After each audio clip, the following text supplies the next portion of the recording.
Congratulations to all of दोस्त जिनको first and second round में सीट एलोकेशन हो गई है। कमेंट बॉक्स में जरूर बताना कौन सा कॉलेज अलॉट हुआ है। अब देखो, फर्स्ट वीक ऑफ अगस्त से आपकी क्लासेस ऑफिशियली स्टार्ट होनी है, बट उससे पहले होता है एक दिन का ओरिएंटेशन। इसमें कोई क्लास नहीं हो रही होती है, जस्ट आपको ब्रीफिंग दी जा रही होती है, आपके कौन से प्रोफेसर हैं, कॉलेज में क्या सोसाइटीज हैं, सब कुछ आपको ब्रीफिंग में बताया जा रहा होगा। और ये एक ही बार होता है अगर ऐसा किसी स्टूडेंट को लगता है जिन्होंने अपग्रेड किया हुआ है राउंड 2 में, क्योंकि राउंड 3 भी होना है, स्पॉट राउंड भी होना है, तो कुछ बच्चे शायद लेट आए कॉलेज, तो उनका ओरिएंटेशन अगर छूट भी जा रहा है या स्टार्टिंग की एक हफ्ते क्लास छूट भी जा रही है, तो ऐसा कुछ मेजर नहीं छूट जा रहा है। आप बाद में कनेक्ट कर लेना अपने क्लास रिप्रेजेंटेटिव से, या फिर आप अपने प्रोफेसर से पूछ लेना, वो सारी चीजें आपको बाद में भी पता लग जाएंगी। तो ऐसा परेशान मत हो जाना जो लेट आएंगे बाद में कॉलेज में।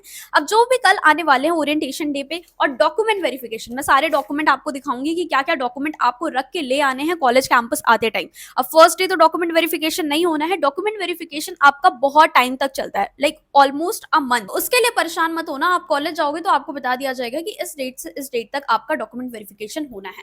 अब कॉलेज जाओगे तो आपको आईडी कार्ड मिलेगा एंड एडमिशन फॉर्म मिलेगा, ठीक है, कॉलेज एडमिशन फॉर्म। ये मेरे टाइम का है, मिरांडा हाउस कॉलेज का। तो इसको कंप्लीटली आपको फिल करके एडमिन ऑफिस में ही सबमिट करना होगा। ये सारी चीजें आपको एडमिन ऑफिस ही बता देगा, ठीक है। तो फोटोग्राफ्स रख लेना, ये पूरा कंप्लीटली फिल करना। इसके अलावा एंटी रैगिंग फॉर्म आपको मिलेगा, एक पीडीएफ का फॉर्मेट होता है, उसको भी सिंपली आपको फिल करके कॉलेज में ही सबमिट करना होगा। उसके साथ में डॉक्यूमेंट क्या क्या रिक्वायर्ड होंगे, आपको 10th की मार्कशीट, ठीक है, ऑब्वियसली 10th की मार्कशीट चाहिए, 12th की मार्कशीट चाहिए, और आपका माइग्रेशन सर्टिफिकेट, ऐसा कुछ छोटू सा माइग्रेशन सर्टिफिकेट आपको मिला होगा। कैरेक्टर सर्टिफिकेट के लिए स्टूडेंट बहुत ज्यादा परेशान होते हैं कि लास्ट 6 मंथ का हमारे पास नहीं है, रिसेंट वाला चाहिए होता है। देखो, मतलब पास्ट ईयर, मतलब पिछले साल भी यही देखा गया था, जिनका नहीं भी था, जो गैप ईयर वाले स्टूडेंट थे उनका चल गया था, बट अगर रिसेंट है तो आप रिसेंट वाला ही लेकर आना।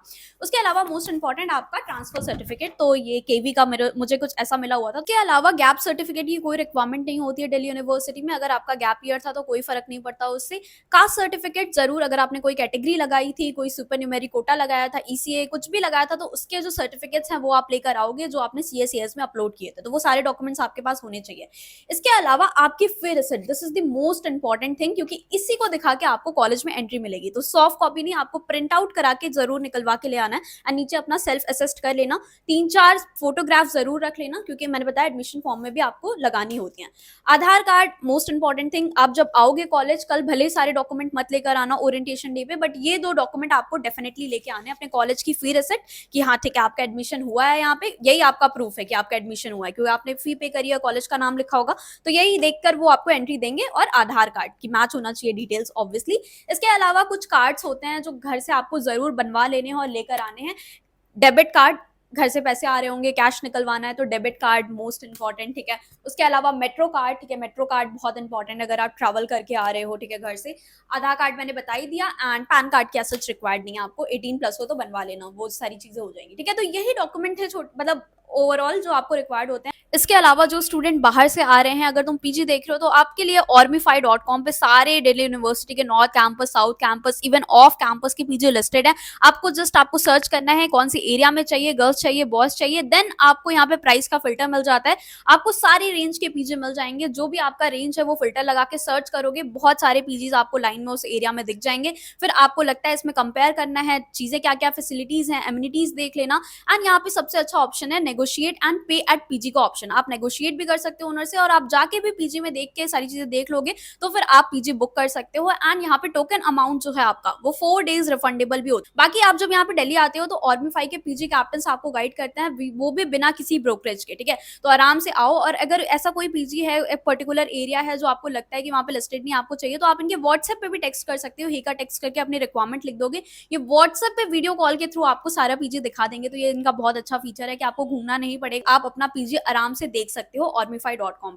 ओरिएंटेशन डे पे क्या हो रहा होगा, ओरिएंटेशन पे dress code, casual dress code, जैसे मैंने यहाँ पे शर्ट पहना हुआ है, नॉर्मल शर्ट पहन लो, टी शर्ट पहन लो, ठीक है। बहुत कुछ तड़क भड़क मत पहन के आना, ठीक है। नॉर्मल कॉलेज फॉर्मली जाना, टी शर्ट एंड जीन्स पहन लेना, शू पहन लेना। बाकी एक अम्ब्रेला जरूर कैरी कर लेना बैग में, थोड़ा बहुत अपना एक नॉर्मल सा बैग लेना, ठीक है। स्कूल बैग ले आने की जरूरत नहीं है। एक नोटबुक एंड एक पेन जरूर रख लेना, कि अगर वो कुछ बता रहे हैं तो आप नोट कर लो, अगर थोड़ी बहुत चीजें भी इन्फॉर्मेटिव आपको लग रही हैं जो नोट करने लायक हैं, क्योंकि वो एनईपी शायद पूरा आपको स्ट्रक्चर एक्सप्लेन करना है, ठीक है। एनईपी में कितने सब्जेक्ट्स हैं, कब कब कौन से सब्जेक्ट, सेक क्या है, बैक क्या है, हर एक चीज डिटेल में आपको बताई जाती है वहां पे, ठीक है। तो कुछ लगता है आपको नोट करने लायक तो वो आप नोट कर लेना, अपने एक डायरी एक पेन पेन रख लेना, वाटर बॉटल रख लेना, टिफिन, लंच बॉक्स अगर भूख लगती है, बाकी कैंटीन होती है, ठीक है, मिरांडा की कैंटीन तो बहुत अच्छी है, तो डेफिनेटली ट्राई करना वहाँ पे।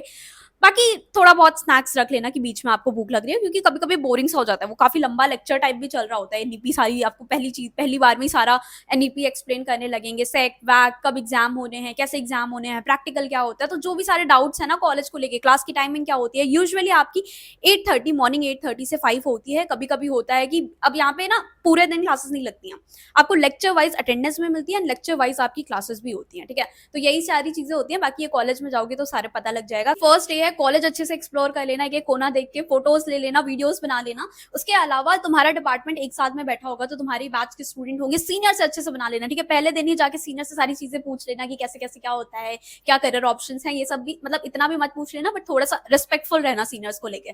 पहले ही दिन कुछ ऐसे गलत हरकत मत कर देना कि तुम्हारी इमेज ही खराब हो जाए प्रोफेसर के सामने में, तो ये सब हाईलाइट होने की इतनी जरूरत नहीं है। बट हाँ, नॉर्मली अपना एक अच्छा कॉन्वर्सेशन बना के रखना। भले स्कूल में तुम बैक बेंचर थे, कितने गधे स्टूडेंट थे, किसी से बात नहीं होती थी, बट कॉलेज में एक अच्छी इमेज तुम्हें बना के रखनी है अपने, और सबको नोटिस करना कि तुम्हारे टाइप का स्टूडेंट कौन है। मेरे जो फर्स्ट डे पे जिनसे बात हुई थी, मेरे लास्ट डे तक वो मेरे फ्रेंड्स थे, तो फर्स्ट डे पे ये जो एक हफ्ते में तुम्हारी दोस्ती बनती है ना, अभी हर एक स्टूडेंट से बात करना, ठीक है, इससे भी बात करना, इससे भी, सारे बच्चों से बात करना, फिर तुम्हें पता लगेगा अच्छा तुम्हारे टाइप का कौन सा स्टूडेंट है, तुम किसके साथ कंपेटेबल हो, ठीक है। उसके बाद ऑब्वियसली एक अच्छा कंपेनियन होता है, तो तुम्हें भी ग्रो करने में ज्यादा हेल्प मिलेगी, ठीक है, कॉलेज में। तो यार that's all about from my side. Bye bye, college में जाओ, अच्छा एक्सपीरियंस गेन करो, 3 साल में कुछ अच्छा करके निकलो, ठीक है।